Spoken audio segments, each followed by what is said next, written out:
לכאורה עוד גינה שספק אם הייתם שולפים מצלמה בגללה, אבל רבותיי, אנחנו בבוסתן ברודי ברחביה, גינה עם יותר נשמה מעצים. יותר מאשר הקהילה בונה את הבוסתן, הבוסתן בונה את הקהילה. בעצם אנשים שגרים אחד על יד השני במשך עשרות שנים ואומרים שלום שלום במדרגות, אבל הם לא ממש מכירים אחד את השני, כי הם לא ממש עשו אחד עם השני משהו ביחד. וכאן יש להם הזדמנות בגינה לעבוד וליצור ביחד. יש שבועות שבהם הרבה ילדים עם האימהות, בדרך כלל עם אימהות, וזה ממש תענוג.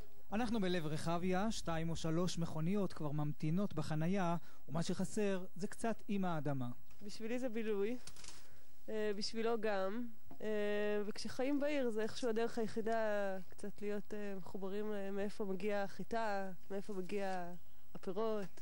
אני שמח שישנו איזשהו ארגון של התושבים. הארגון, החבר'ה מתאגדים ויוצרים להם גינה כזאת יפה. זה ממש תענוג. עלו והצליחו. 10 דקות אתה פה עם בגדי עבודה? מי אני? לא, אני קייתי עם הנרדה שלי. על טרנד המחזור והאקולוגיה כבר דיברנו? דמיין לעצמך ריח של אדמת יער טריה, זה הריח שאתה מקבל פה, תנסה. מה אתה אומר? זה הריח?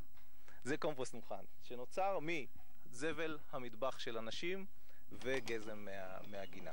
אנחנו מזמינים אנשים מהשכונה ומכל מקום לבוא לכאן ולמחזר את מה שיש להם על מנת ליצור את הקומפוסט הזה.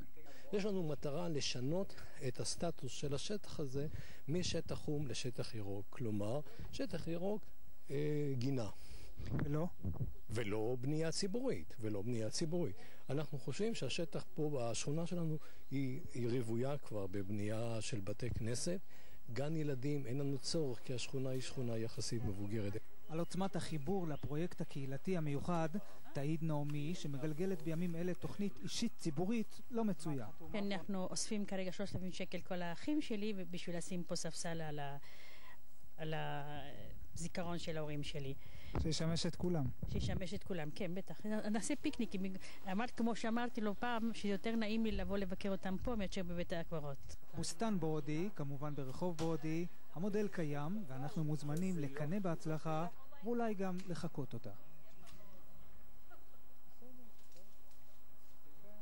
חגי החמוד שלי, שאני פעם ראשונה שנתקל